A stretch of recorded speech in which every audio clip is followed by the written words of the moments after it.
할렐루야. 3주 만에 뵙습니다. 지난주에 사만교회에서 이제 전도회를 마치고 안식일을 보냈는데요. 사만교회는 지금 현재 한 300명 이상 출석하는 교회입니다. 특별히 이번에 별내 신도시에 2만 5천 세대의 아파트가 들어섰습니다. 10만 명 정도가 아주 넓지 않은 공간에 들어서게 되는데요. 거기에 이제 가까이에 있는 덕송교회하고 둘이 합쳐서 이번에 기공식을 제가 가기 전주에 했더라고요. 그래서 두 교회가 합쳐서 지금 좌석이 한 1,000명 정도가 들어가는 교회를 기공을 했습니다. 그래서 그때 이제 이 모든 교회가 새롭게 시작되는 일을 위해서 신앙부흥회와 전도회가 함께 이루어지는데 이제 초청을 받아서 갔다 왔습니다. 그런데 지난주에 우리 300명이 넘는 찬양대원 숫자가 저희랑 비슷한데 역시 우리 뉴욕 중앙교회 찬양이 훨씬 좋다고 얘기할 수밖에 없습니다. 거기서는 제가 약간 거짓말을 하고 왔습니다. 사만교회 찬양대가 참 좋습니다. 그런데 역시 우리 뉴욕 중앙교회 찬양이 정말 아름답습니다. 오늘 귀한 찬양 감사합니다.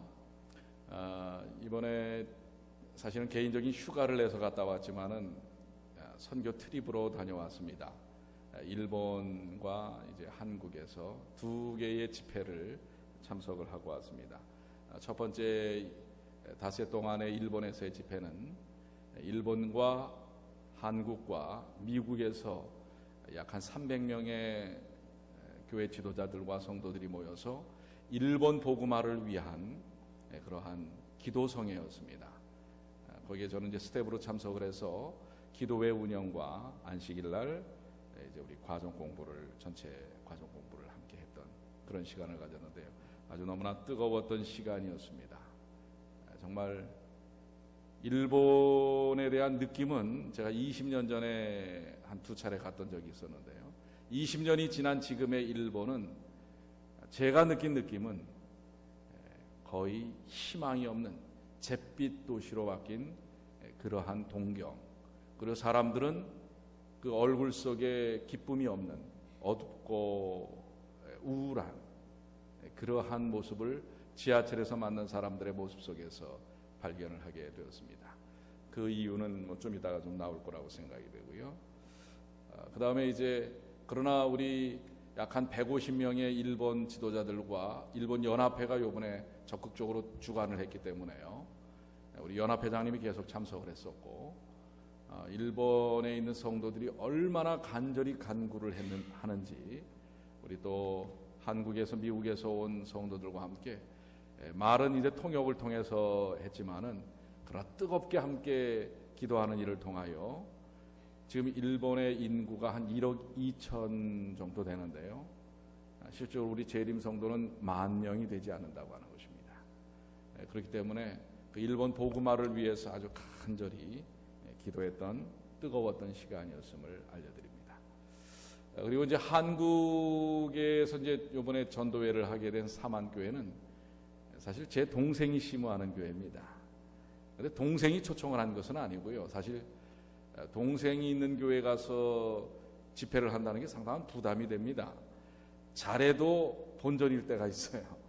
이 친척간이기 때문에 상당히 어렵습니다. 그러나 공식적으로 서중환합회가 초청을 했기 때문에 서중환합회가 초청을 해서 가장 필요한 지금 전도회와 신앙부흥회가 필요한 교회가 지금 이제 두 교회를 합치고 대략 건축비만 90억이 들어갑니다. 그렇기 때문에 그 교회가 하나 되는 그런 귀한 역사가 일어나기를 기대하면서 합회가 배정을 했습니다. 그래서 이번에 일본 경비는 제 개인적인 경비로 갔지만은 한국 경비는 서중환 앞에서 다 비행기 값까지 대줬습니다. 그래서 다녀올 수 있었는데요.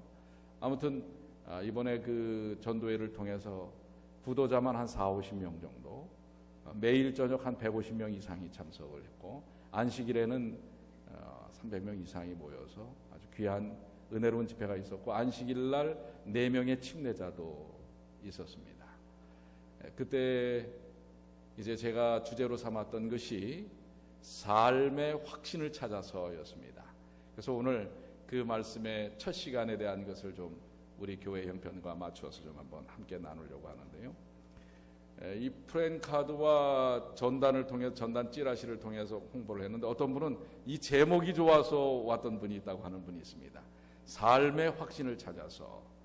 이 제목이 좋아서 왔다는 분이 저한테 얘기를 하는 걸 들었습니다.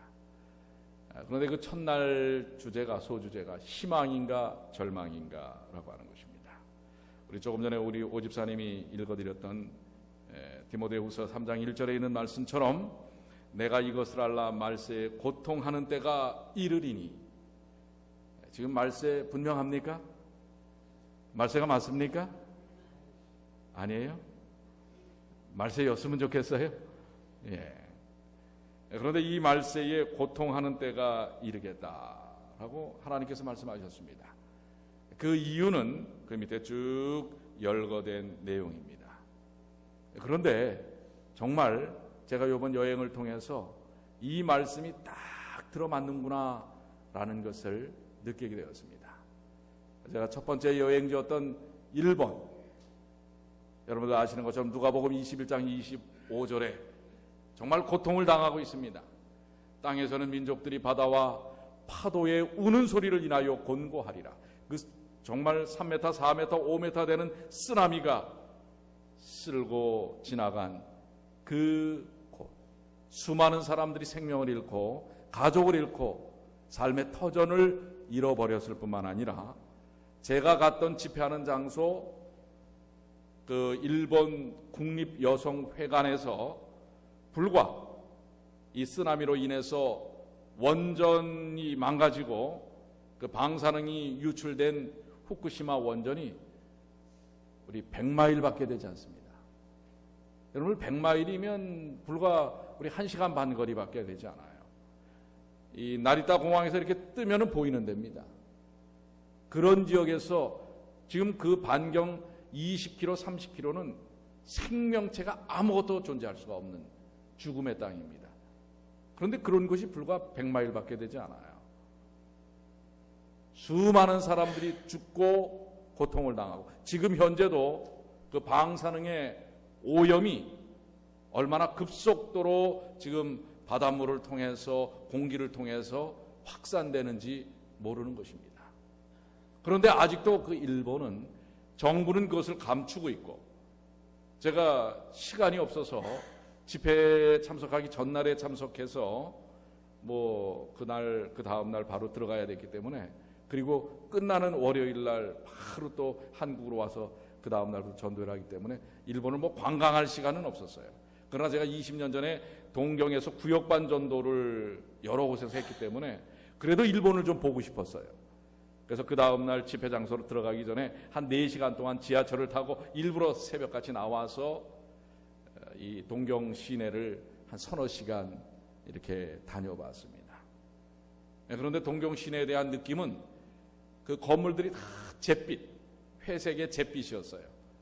그리고 아주 낮고 모양도 그냥 성냥갑 같은 그런 거리는 정결했지만은 활력이 없고 제가 20년 전에 정말 눈을 부라리면서 쳐다볼 수밖에 없었던 그 아키하바라 전자상가는 거의 사람들이 많지 않고 이미 썰물처럼 그 상권이 빠져나간 듯한 그런 장소가 되고 말았습니다.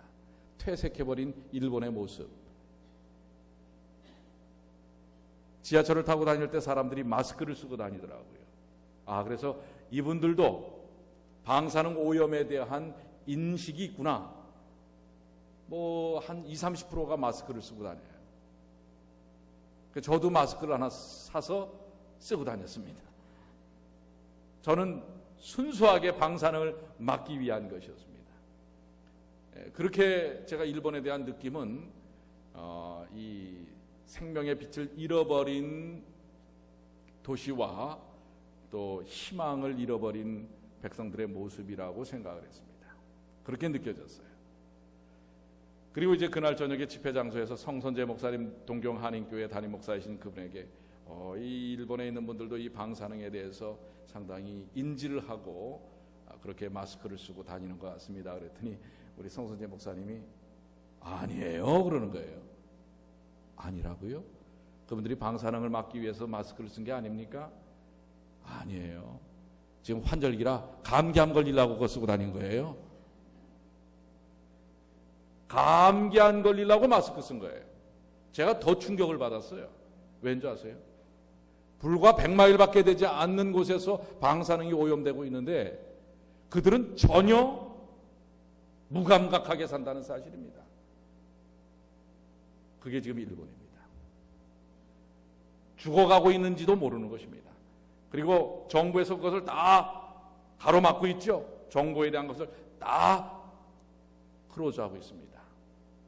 그럼에도 그냥 일상에 젖어서 희망 없이 살고 가고 있는 일본 사람들, 그거를 애통해하면서 150명의 일본 성도들이 간절히 눈물을 흘리면서 일본이 깨어지기를, 영적으로 회복되기를 간구하는 기도의 울음소리가 제 마음을 울리는 그러한 시간들이었다는 사실입니다. 희망이 없는 일본의 모습입니다. 한국은 지금 어떻습니까? 요 며칠 전에도 김정은이가 제가 있던 서울을 또 불바다로 만들겠다고 하는 얘기를 또 지금 그 서해 부대에서 이야기하고 있지 않습니까?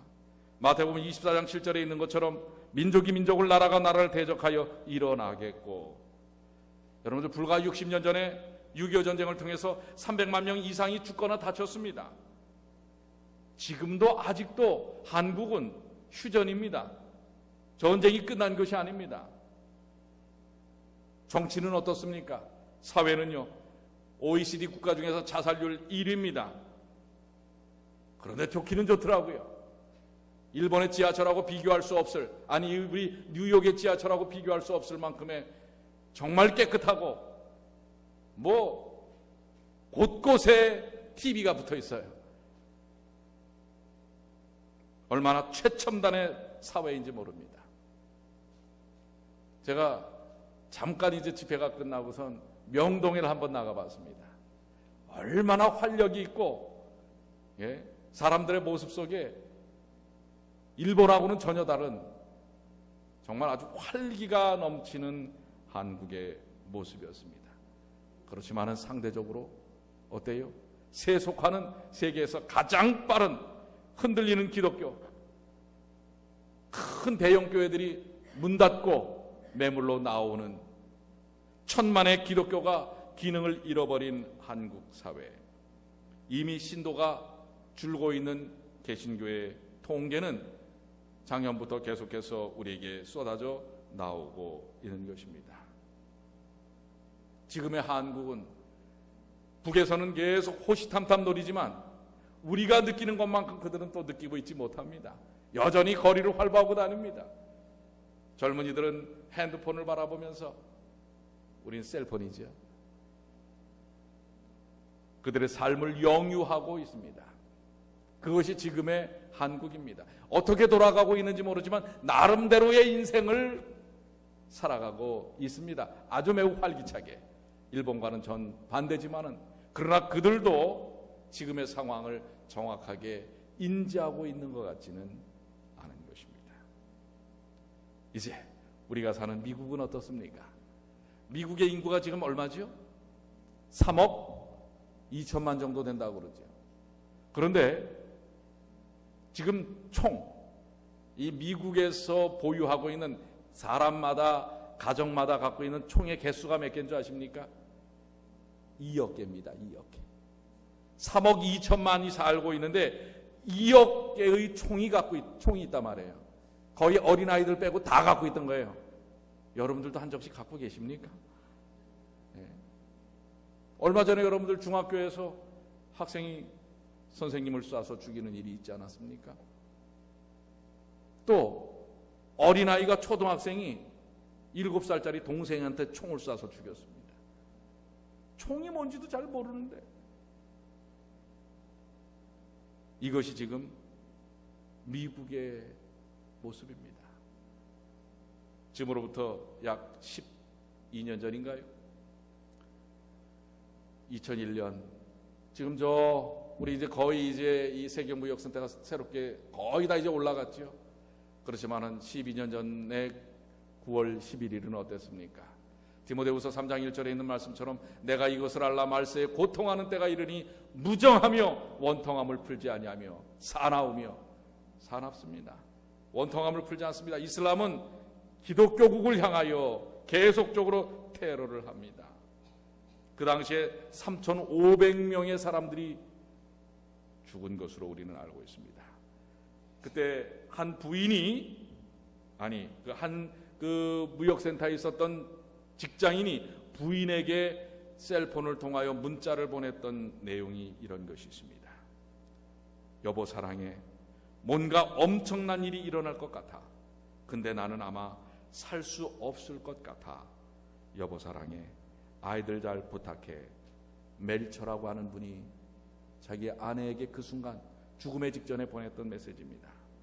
또 한 분의 글은 이런 것입니다. 여보, 당신을 정말 사랑해, 사랑해, 사랑해. 얼마나 사랑하면 3번씩 반복을 했어요. 우리 딸 에이미도 정말 사랑해. 에이미를 잘 돌봐줘. 당신이 남은 인생에서 무엇을 결정하든 꼭 행복해야 돼. 나는 당신이 어떤 결정을 하더라도 존중할 거야. 그리고 그 결정이 날 편하게 할 거야. 제레미 클리. 여러분들 얼마 전 보스턴 마라톤에서 폭발 사고가 있지 않았었습니까? 지금 우리가 살고 있는 이 미국은 원통함을 풀지 않습니다. 어떻게 하면 사람을 죽일까? 이러한 호시탐탐 노리는 세력들이 계속해서 위협하고 있는, 아니 밖에서도 안에서도 이루어지고 있는 것입니다. 지지난주에 일리노이주가 15번째로 미국 내에서 동성결혼을 합법화했습니다. 지금 말도 안 되는 일들이 지금 이루어지고 있어요. 물론 동성애자들을 우리는 차별할 수는 없어요. 그것도 하나의 어떤 의미에서는 질병일 수 있습니다. 차별할 수는 없어요. 그렇지만 그것은 분명히 정상은 아닌 것입니다. 16번째로 하와이가 이 법안을 준비 중에 있어요. 동성결혼 법안을. 이게 이제는 뭐예요? 교회에서도 내놓고 얘기할 수 없는 인권에 대한 침해로 얘기될 수 있는 문제가 돼버리고 말았어요. 이런 시대에 우리가 살고 있습니다. 우리 아메리칸 드림을 위해서 미국에 온 우리 한인들은 어떻습니까? 한인들의 이 삶의 평균 지수는 높을까요? 낮을까요? 이민자들 중에서 낮다고 하는 것입니다. 여러분 높은 줄 알았죠? 우리는 필리핀 사람들보다도 높지 않아요. 삶의 그 경제적 수준이. 그리고 이민자 중에 자살률이, 한인 이민 자살률이 1위입니다. 1위. 누구 책임이에요? 희망입니까? 절망입니까?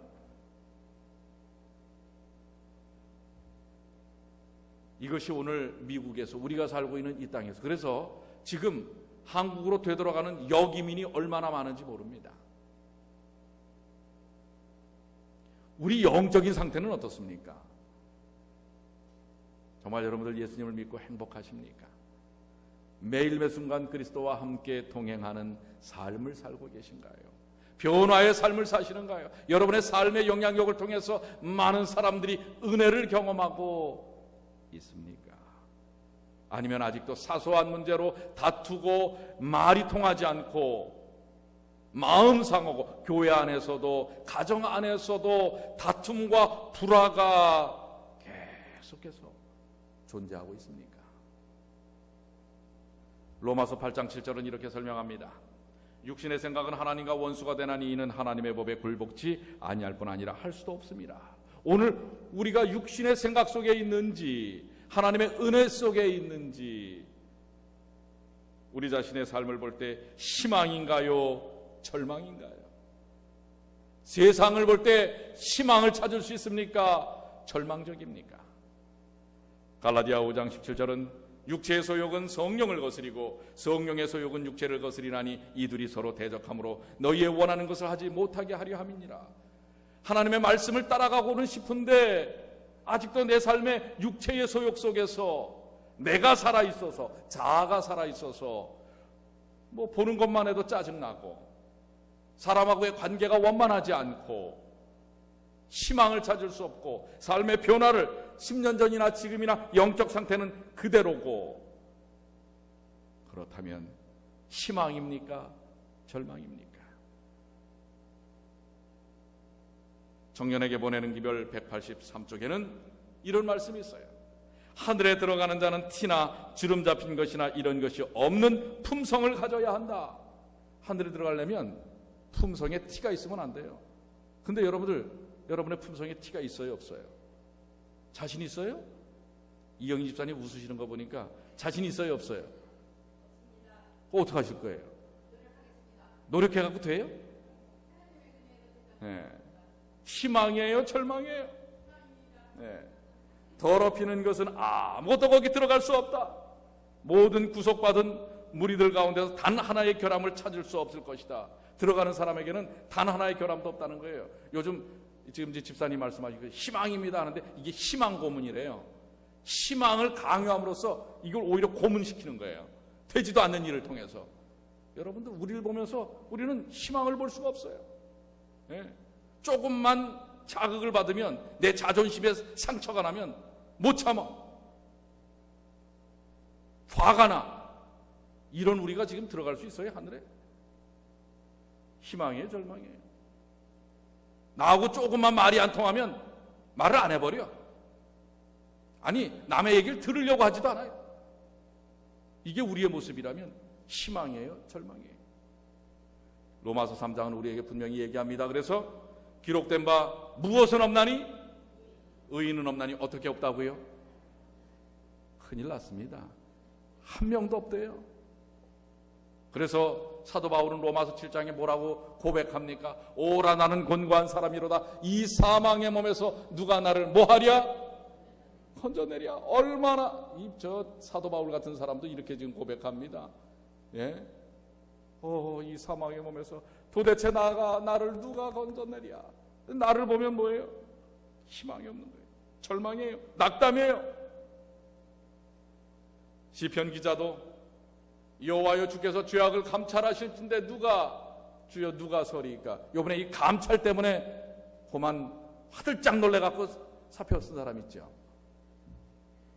한국의 최모모 검찰총장 법무부에서 감찰하겠다고 그러니까 감찰이 뭐예요? 어떻게 지내는지 살피는 거예요. 근데 그 사람한테 뭐예요? 혼외 자식이 있다 없다, 그게 사실인지 아닌지 우리 관심은 없어요. 그러나 그분이 나타냈던 태도는 뭐예요? 감찰하겠다. 그러니까 사표 탁 쓰고 나가버린 거예요. 그런데 세상 감찰도 이렇게 두려운데 누가 감찰하시겠다고요? 누구를요? 여러분의 모든 죄를 하나님이 속속들이 감찰하시겠단 말이에요. 그럴 때 누가 주님 앞에 서겠습니까? 예수님의 제자들도 이렇게 얘기합니다. 제자들이 듣고 심히 놀라가로되 그런즉 누가 구원을 얻겠습니까? 이런 상태에서 그러면 누가 도대체 구원을 얻겠습니까? 오늘 우리도 이런 고백을 할 수밖에 없죠. 이사야는 심지어 여러분들 지난번에 과정 공부에 나온 내용이죠. 뭐라고 얘기하고 있어요? 그때 내가 마로되 화로다 나여 망하게 되었도다. 나는 입술이 부정한 사람이요 입술이 부정한 백성 중에 거하면서 만군의 여호와이신 왕을 배웠습니다. 지금 여호와 앞에 이렇게 쓰게 됐는데요, 난 지금 입술이 부정한 사람이란 말이에요. 그리고 입술이 부정한 백성들 중에 있었단 말이에요. 자신도 부정하고 그가 함께했던 백성들도 입술이 부정해요. 사실 여러분의 입술은 정결하십니까? 불평, 불만, 비난, 비아냥 안 하셨죠? 한 번도 안 하시죠? 지금 이 이사야의 고백은 여러분과 저의 고백이에요. 하나님 앞에서 이 부정한 입술을 갖고 누구도 설 수가 없단 말이에요. 절망이에요, 희망이에요? 너무 절망적인가요? 이 안 목사가 전도하고 오더니 뭐 그냥 계속 그냥 그렇습니다. 우리의 지금의 상황은 절망일 수밖에 없어요. 호세아 6장 1절의 말씀은 그런데 이렇게 말씀하십니다.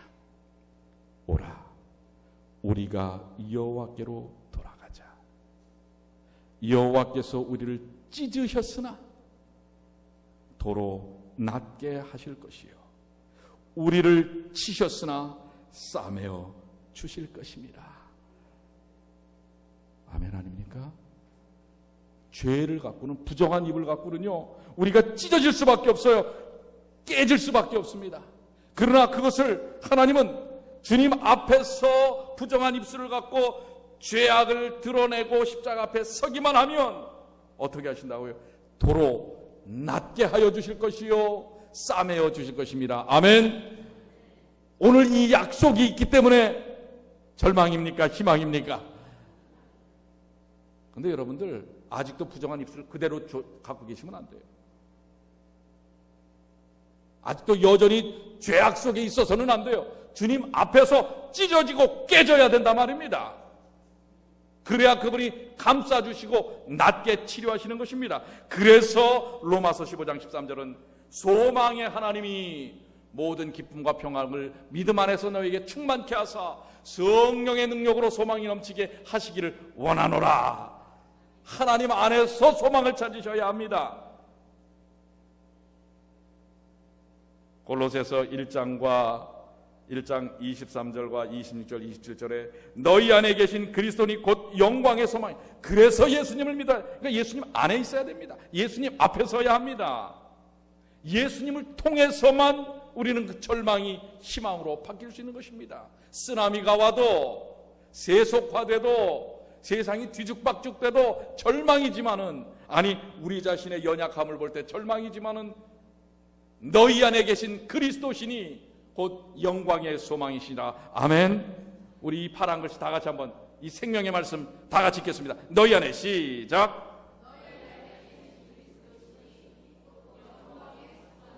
아멘. 너희 안에 계신 그리스도, 그분이 영광의 소망이 된다고 하는 사실입니다. 그래서 존 뉴턴은 자비로운 주 하나님 날 구원했으니 내 잃었던 귀한 생명 이제야 찾았네, 이 고백을 하게 되는 것입니다. 이사야도 화로다라고 했지만은 그때 그 스랍의 하나가 화저로 단에서 취한 그 핀숯을 손에 가지고 내게로 날아와서 그것을 내 입에 대며 가로되 보라, 이것이 내 입에 닿았으니 내 악이 제하여졌고 내 죄가 사하여 졌느니라. 주님의 허락하신 천사가 화저, 불부지깽이에요. 그거로 뭐예요? 다 입술을 찢어버리는 것입니다. 여러분의 입술, 부정한 입술이 십자가의 능력으로 찢어지게 되길 바랍니다. 그러면 뭐예요? 그 죄악이 제하여지고 사하여지는 것입니다. 시편 130편 4절에 주께서 죄악을 감찰하실진대 누가 서리까라고 고백했던 3절에 있는 말씀을 이어서 그러나 사유하심이 주께 있으면 주를 경외케 하심이니이다. 죄를 용서하는 것이 누구에게 있다고요? 주님께 있다고 하는 사실입니다. 제자들도 마태복음 19장 25절에 누가 구원을 얻을 수 있습니까? 라고 했을 때 26절 예수께서 저희를 보시며 가라사대 사람으로는 할 수 없을 때 하나님으로는 다 할 수 있느니라. 오늘 그 소망을 붙드시는 주님의 귀한 자녀들 되시길 바랍니다. 그래서 희망입니까? 절망입니까? 믿으십니까? 이사야 44장 20절 내가 내 해물을 빽빽한 구름에 사라짐같이 내 죄를 안개의 사라짐같이 도말하였으니 너는 내게로 돌아오라. 내가 너를 부속하였음이니라. 진짜 아멘이어야 합니다. 성경 주석에 우리는 하나님께서 죄를 용서하시는 유일한 통로이시며 중보자이신 예수 그리스도를 통하여 그분을 가까이 접하게 된다. 하나님께서는 공의로우시고 거룩하시고 진실하시기 때문에 죄를 용서하실 수 없다. 뭐예요? 없대요. 그러나 그분께서는 죄를 깨끗하게 용서하신다. 주 예수 그리스도 안에서 주 예수 그리스도를 통하여 그분께서 용서하실 수 없는 죄란 있다 없다? 누구 안에서요? 그러니까 여러분들 진정한 희망은 예수 안에서 죄의 용서를 경험하는 것입니다. 여러분들이 죄를 부둥켜 안고 있으면 안 돼요. 아직도 죄에 짓눌려 있으면 안 돼요. 죄를 안고 있으면 안 돼요. 내놔야 되는 것입니다. 부정한 입술을 내놔야 하는 것입니다. 아직도 난 연약하니까 봐주시겠지. 이게 값싼 은혜입니다. 안 봐주십니다. 여러분들이 죄를 품고 있는 것은 절대로 봐주지 않아요. 그러나 아무리 큰 죄를 할지라도 그것을 주님 앞에 내려놓으면 그분 안에서 그분을 통하여 용서하실 수 없는 죄는 없다는 사실을 기억하시길 바랍니다. 오늘 그 사실이 우리를 절망에서 희망으로 바꿀 것입니다. 여기 한 신앙의 고백이 편지라는 곳에 나와 있는데요. 나는 눈물을 흘리며 기도하고 일하는 가운데 영원한 빛을 통해 나의 동기와 생각들을 살펴봅니다. 만일 내가 구원을 받는다면 그것은 나의 구속주의 다함없는 사랑 때문일 것입니다. 이분은 정말 예수님을 사랑하는 사람이에요. 그래서 자신은 아무것도 드러낼 수 없어요. 구원까지도 확신할 수 없을 정도로 겸손한 것입니다. 내가 구원을 받는다면 받았겠지만은 받는다면 그것은 철저한 우리 주님의 다함없는 사랑 때문입니다. 오늘 여러분은 잘나서 구원받는 거 아닙니다. 여러분들이 뭘 교회에서 해서 구원받는 거 아닙니다. 그러니까 직분 맡기시면 순종하세요. 뭐 여러분들이 대단해서 맡기는 게 아닙니다. 아시겠습니까? 은혜로 하는 것입니다. 은혜로. 이미 주신 구원이 너무 감사하기 때문에 써주시는 것만 해도 감사한 것입니다. 오늘 주님 앞에서 버티지 마세요. 잘난 체 하지 마세요. 뻐기지 마세요. 우리는 내 자신을 드러낼 때 썩어질 수밖에 없는 버러지 같은 인생이었다는 사실을 기억하십시오. 오직 내가 구원을 받는다면 그것은 나의 구속주의 다함없는 사랑 때문입니다. 이렇게 고백하시게 되길 바랍니다. 너무 은혜롭지 않습니까? 하나님의 사랑이 너무나 감사합니다. 이제 희망인가 절망인가? 오늘 주님 안에서는 우리는 이 절망의 세상, 말세에 고통하는 때 고통스러운 이 절망의 세월 속에서 희망을 찾을 수 있습니다. 이사야는 58장 9절로 10절에 9절로 11절에 이렇게 고백합니다. 한번 다 같이 한번 읽어볼까요? 마지막 성경절입니다. 만일 시작. 만일 내가 너희 중에서 멍에와 손가락질과 허망한 말을 제하여 버리고 줄인 자에게 내 심정을 동하며 괴로워하는 자의 마음을 만족해 하면 나 여호와가 너를 항상 인도하여 너는 물된 동산 같겠고 물이 끊어지지 아니하는 샘 같을 것이라.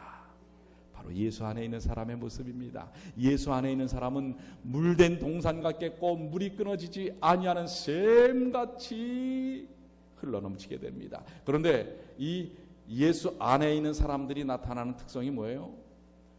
우리가 짊어지는 인생의 멍에와 짐이죠. 손가락질과 다른 사람들을 향하여 손가락질하지 말라는 말이에요. 허망한 말, 자신을 높이는 말, 괜히 뭐예요? 이 가식적이고 허풍적인 그런 삶, 이 허망한 말을 제하여 버리고 오히려 줄인 자에게 가슴의 사랑을 뜨겁게 나타내서 나누는, 그리고 괴로워하는 자의 마음을 만족해 하는 나누는 삶을 살 때 하나님께서 인도하십니다. 그게 바로 예수와 함께하는 인생이기 때문에 그렇습니다. 오늘 물된 동산 같겠고 물이 끊어지지 않은 샘 같은 인생을 주님 안에서 사시게 되길 바랍니다. 이제 여러분들 단호하게 얘기할 수 있죠? 예수 안에서는 희망입니까? 절망입니까?